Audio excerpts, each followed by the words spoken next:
Di sini dia buat tajuk perempuan yang berhaid tidak boleh berpuasa. Hak tu je dia ambil. Hak bersemayang suku. Pasal apa? Pasal banyak perkara tak serupa. Walaupun dalam hadis tu sebut sekali. Jangan kita ingat serupa walaupun sebut sekali. Dia nak bayar tu. Tu kan halus tu kan. Penelitian dia tu, cara dia cokil hadis tu halus, seni dia Imam Bukhari ni. Lama kan kita ingat dah sebut sekali dalam hadis banyak serupa lah, serupa. Tak serupa, banyak perkara tak serupa. Dengan sebab itu perlu diasingkan, dipisahkan babnya. Itu cara halus dia. Tak apalah. Itu berkenaan dengan tajuk, berkenaan dengan tajuk. Kita pergi kepada hadis. Hadis ini hadis Abu Sa'id Al-Khudri. Hadis ini menjadi hujah, dalil kepada orang yang setengah-setengah kalangan yang nak mengatakan, yang berpendapat bahawa perempuan itu kurang daripada lelaki, baik dari sudut akalnya ataupun dari sudut agamanya. Apa maksud? Hak sebenar. Setengah orang dia pakai zahir gitu je. Memang kurang. Lelaki perempuan kurang daripada lelaki dari dua sudut ni, dari sudut akal dan dari sudut agama. Setengah-setengah yang lain pula ada. Ada, kita baca dalam internet lah. Orang Amerika, dia masuk Islam kerana hadis-hadis lagu ni, dia nak tukar agama dia balik, nak murtad. Itu sebab perlu benar kita faham sungguh hadis ni. Terutama kita hak baru Islam tu, iyalah dia tak tahu banyak perkara kan. Hak lama Islam pun kadang-kadang tak faham juga. Sepatutnya kita, kalau orang-orang yang bukan Islam, hak baru Islam, kamu Allah tanya, kita boleh rayak dengan baik apa maksud hadis-hadis yang sama ini. Sebab dia kata kalau lagu tu Islam ni menyamakan orang perempuan dengan anjing, kata dia. Hina sangatlah orang perempuan. Jadi dia kata kalau lagu tu dia tak save. Dia tanyalah pendapat tu. Tanya. Maka nasib baiklah ulama yang jawab tu pun orang yang luas pengetahuannya. Tak apalah. Sebab apa? Dia kata kurang hak ni. Islam ni sebab agama-agama lain juga menganggap perempuan ni kurang daripada lelaki. Kurang dari segi agama dan juga dari segi fikiran dia. Dari segi agama tu bukan dengan kehendak dia pun, tapi Tuhan nak kurang dia tu dalam bab agama. Seperti yang kita zahir tengok daripada hadis ni, Tuhan nak kurang. Orang lain boleh sembahyang, dia tak boleh sembahyang, kurang dah. Padahal kalaulah kita kata Tuhan perintahkan perempuan yang mari kota tu pun boleh sembahyang juga, yang sembahyang juga, maknanya bukan dalam ikhtiar dia lah kurang tu. Bukan kerana dia tinggal dengan malah, kalau dia dengan apa-apa sebab dah, kerana Tuhan juga yang tak boleh sembahyang, tak boleh puasa. Apa kurang sebenarnya? Tetapi setengah-setengah kalangan yang tidak faham, dia selapis, jadi fitnah, jadi keliru pula kepada orang ramai. Yang sebenarnya kalau kita teliti molek hadis ni, ini puji ni, Nabi puji orang perempuan, dia angkat perempuan. Tapi dia ada cara dia sendiri. Orang bijak kecek. Lagu tu kita orang hak taha ni tak faham hak dia kecek. Dia sebenarnya nak puji, kita faham dia keji. Banyak dalam hadis-hadis lagu tu. Bahkan bukan dalam hadis saja, dalam Quran pun lagu tu ada. Dia ada kaedah-kaedahnya. Sebab itulah nak memahami Quran dengan hadis ni, dia kena ilmu banyak perkara, kena ada kelengkapan tu, orang panggil ilmu alat. Ilmu alat.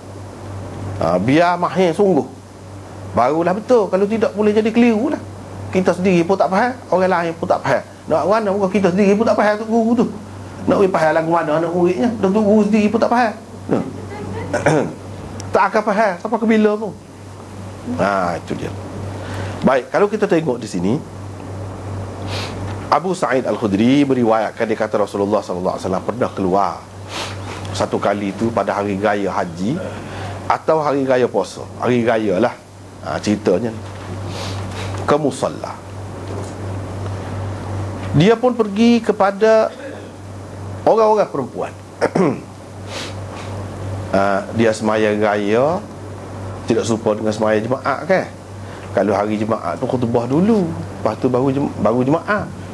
Tapi kalau raya ni semaya dulu, lepas tu baru khutbah. Lepas semaya lah ni ceritanya. Lepas semaya dia berucap, berkhutbah di hadapan orang lelaki. Lepas pada tu dia pun jalan pergi dekat orang perempuan pula. Di kawasan orang perempuan pula dia pergi. Bila dia pergi di kawasan orang perempuan tu saja, ni lah peristiwa ni, cerita ni berlaku ni. Lalu dia pun kata, wahai kalangan perempuan, kamu bersedekahlah, kerana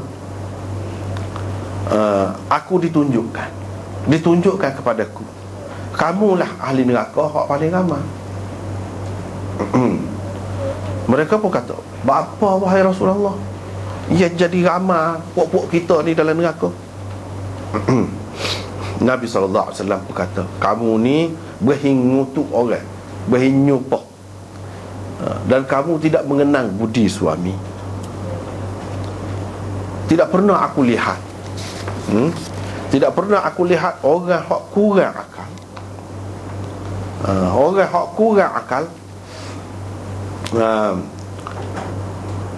dan kurang agamanya daripada kamu, tetapi lebih mampu menghilangkan pemikiran lelaki yang bijaksana.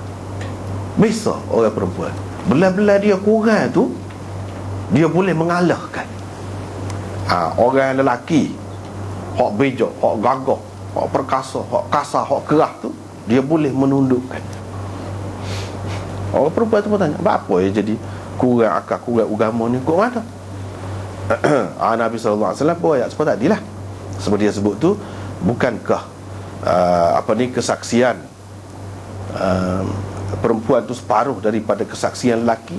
Mana dua orang perempuan sama dengan seorang lelaki. Pokok dia pun kata, iyalah, Rasulullah SAW kata itu tanda kekurangan akalnya.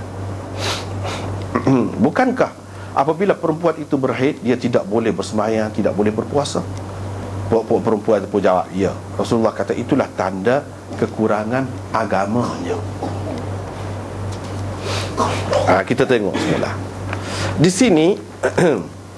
Hadis ni sebab kita kata tak adil lah. Kalau sekali tengok nampak macam kurang perempuan itu, tetapi kalau kita renung banyak kali, dia tidak. Ini banyak masuk. Kalau kita guna ilmu alat, banyak benar. Tak apalah, Nabi SAW pergi di hadapan perempuan secara khusus. Di situ menampakkan Nabi SAW ni dia pandang khusus, istimewa kepada perempuan ni, sehingga dia pergi suku. Tidak kata secara umum begitu, tidak. Dia ambil berat sangat tentang perempuan. Sebabnya dia pergi pula, lepas pada kecek secara umum, dia pergi pula nak cerita perkara yang khusus dengan mereka.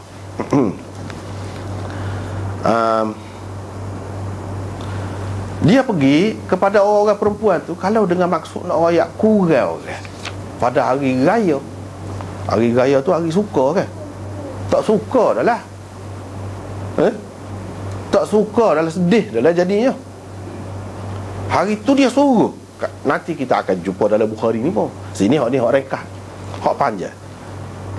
Bahkan dalam tajuk hak kemudian ni, dalam bab kemudian ni, dia ada sebut kan, Ummu Atiyah kata Nabi suruh orang perempuan ni hak mari kota, hak belah mana pun tu pergi pelakon, untuk semaya raya, untuk pergi di tempat semaya raya tu.